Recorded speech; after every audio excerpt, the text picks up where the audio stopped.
हम लोगों ने जब ये सीट टू टेबल का प्रोजेक्ट किया तो हमने ये रियलाइज़ किया कि अगर हम कुछ इस तरह से फैसिलिटेट करें इन फार्मर्स को या जो लेडी वर्कर्स हैं, फॉर एग्जांपल हमने बात की कि वहाँ पे हम एक इस तरह का रूम बना लें जहाँ पे उनके जो बच्चे हैं ना उनकी गवर्नेंस हो जाए, उनको बैठ के कुछ थोड़ी सी एजुकेशन दे दी जाए, इस तरह की चीज़ दे दी जाए। तो हम इन लाइन्स पे सोच रहे हैं कि हम कैसे इनको इनेबल करें कि इनकी जो लाइफ है ना वो बेहतर हो सके। तो भले वो वर्क करें लेकिन उनको थोड़ी सी एजुकेशन मिले, अवेयरनेस मिले, इन चीज़ों पर काम करने की ज़रूरत है हमारी। अगर हम साउथ एशियन ही मुख्तलिफ कंट्रीज़ की तरफ देखें तो आपको नज़र आएगा कि micro entrepreneurs, shop owners, shopkeepers यानी रिटेल से ताल्लुक़ रखने वाले लोगों में एक अच्छा जेंडर बैलेंस नज़र आता है।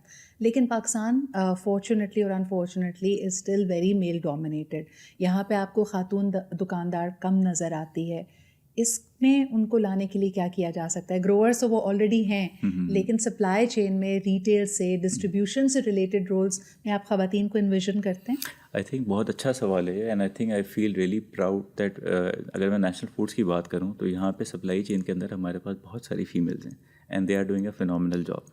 तो अगर मैं प्रोक्योरमेंट लॉजिस्टिक्स की बात करूं, इंजीनियरिंग की बात करूं, जहाँ पे जो प्योरली एक्सटर्नल वेंडर से डिस्कशंस करने होते हैं, अगर आपको फॉर एग्जांपल एक इक्विपमेंट है जो आपने कहीं से इंपोर्ट करना है या लोकल भी बनवाना है, तो वहाँ पे हमारे पास फीमेल्स हैं जो ये सारा काम कर रही हैं फ्रॉम अ प्रोक्योरमेंट पर्सपेक्टिव। तो वो प्योर इंजीनियरिंग की भी बात करती हैं, एक्सटर्नल वेंडर से भी बात करती हैं। तो हमने जो एक स्टीरियोटाइपिंग होती थी ना पहले के सप्लाई चेन में फीमेल तो हो नहीं सकती, हमें तो नहीं लगता वैसा कोई सीन है। तो प्रोक्योरमेंट में भी हमारे पास फीमेल हैं।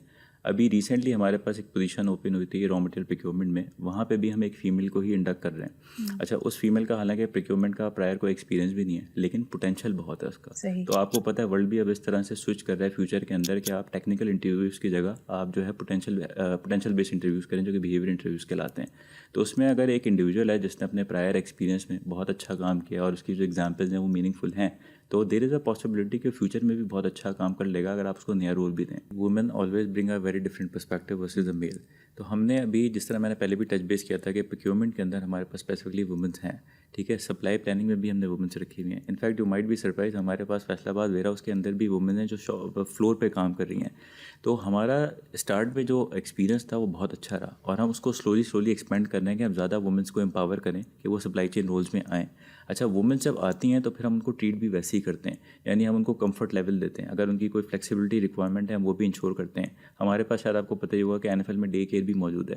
तो अगर कोई वुमेन इस तरह की है जहाँ पे कोई इसके पास घर में नहीं है टेक केयर करने के लिए, तो वो वुमेन आए आराम से अपने जो बच्चे हैं उनको डे केयर में दे दे और आराम से अपना डे मैनेज कर ले। तो इस तरह से वी पर्सनली बिलीव के सप्लाई चेन हो या प्रॉब्ली और भी डिपार्टमेंट हो, उसमें कोई स्टीरियोटाइपिंग की ज़रूरत नहीं है। Women can do a better job within supply chain as well and this what we are practically seeing.